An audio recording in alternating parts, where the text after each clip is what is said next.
Hi everyone, welcome back to my channel. This is Josie's Point of View, where we focus on human interest stories from the Carolinas and beyond. Today it's Monday and it's September the 12th, 2022. Thank you so much for tuning in. If you're new to my channel, I'd like to extend to you a warm welcome. Thank you so much for stopping by. I hope you find the information here to be informative. And if you're a returning viewer, by all means, thank you for coming back. You know, I always say the tide changes so frequently here on these YouTube streets. So you always have to acknowledge where your support comes from. And I want you to know I sincerely thank you for your support. Feel free to like and to share this video. And don't forget to subscribe. And our story today takes us to Raleigh in North Carolina. Take a look at the headline.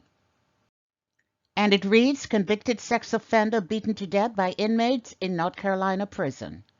I'll provide you with a summary here, and as always, I'll place links to a few of the full articles in the description box. Now, our case today is about an incident that took place on the grounds of the North Carolina Central Prison, which is located in Raleigh.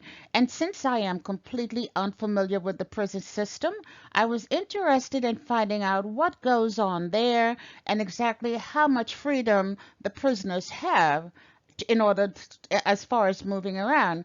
And this is what I found out. And this is from a public source. It says that the Central Prison in Raleigh has been in continuous service since 1884. Boy, it's been around a long time. It serves as the admission point into prison for adult male felons sentenced to 20 years or more, and it's the main medical and mental health center for all male offenders. Wow. So it's for individuals who've been in prison, who are going to be in prison for a long time, but also for those who have mental health and medical needs. It also houses special populations including death row and safekeepers. And while security requires that certain offenders remain in cells, there are more than 260 offender job assignments that includes working in the kitchen, the laundry or canteen. Offenders also work as barbers, janitors, and clerks. So they are moving around quite a bit. And they're also attending group therapy and group meeting. It says offenders can attend substance abuse group therapy meetings, Bible study, and worship services. Now, we did mention that there are a few categories that are included here in this prison. In addition to those with long sentence, you have those in medical, mental health issues, and one special group we mentioned was the safekeeper. And let's define who a safekeeper is. And it's defined as a prisoner held in any county jail who poses a serious escape risk, exhibits violently aggressive behavior that cannot be contained, and warrants a higher level of supervision. And here is the part that applies to us today.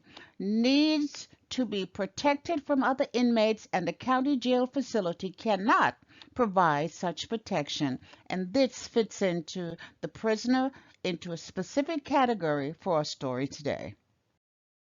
And this is what has been reported about this case. 35-year-old Ronald S. Rose was a convicted sex offender who was sentenced to 7 years and 11 months in jail for second-degree kidnapping, and that was back in 2014. It does not say when he was released from prison, but at the time of this incident, he was being held as a pretrial detainee awaiting trial for simple assault and felony solicitation to commit human trafficking. It was reported that the reason Rose was at Central Prison was because he was being housed as part of the Safekeeper program, and that request had been made by Fulton County. And I've already described to you the different categories of individuals who fall within the parameters of the Safekeeper classification. Well, last Friday morning, which was September the 9th, an incident took place in the prison where Rhodes was allegedly assaulted in the prison recreation yard. It was stated that other prisoners assaulted him with a weapon. A report from the North Carolina Department of Public Safety states the incident took place around 9:30 a.m. It was stated that the prison first responders performed life-saving measures on Rhodes until paramedics arrived and was able to take over, but Rhodes was pronounced dead 1 hour later. And when we learned about this incident on Friday evening, it was mentioned that Central Prison was on lockdown as they worked to determine what had happened. It was also mentioned that the medical coroner would determine how the inmate died, and that the North Carolina Department of Public Safety would be conducting an investigation. And so you have an inmate who was placed in central prison because it was determined he needed to have additional protection.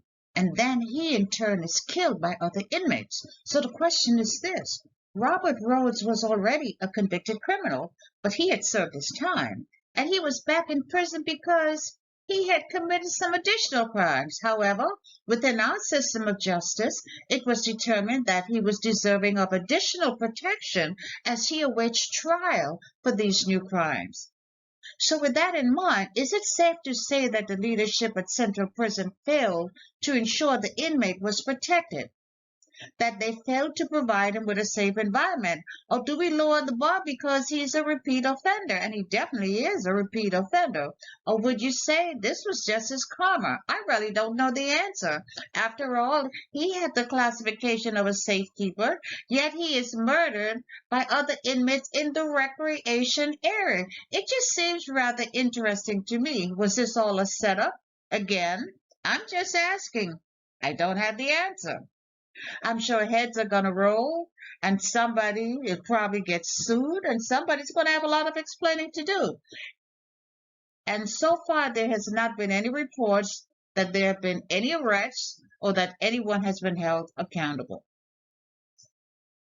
You know, there's a saying that sex offenders are targeted in prison. I've heard it hundreds of times before, and I'm sure you have as well. But no one has ever bothered to explain to me why that statement is true. So I did a brief search, and it produced so much information that I believe this topic in itself is worthy of its own video. But here is a summary of 3 justifications why it is alleged that sex offenders are targeted.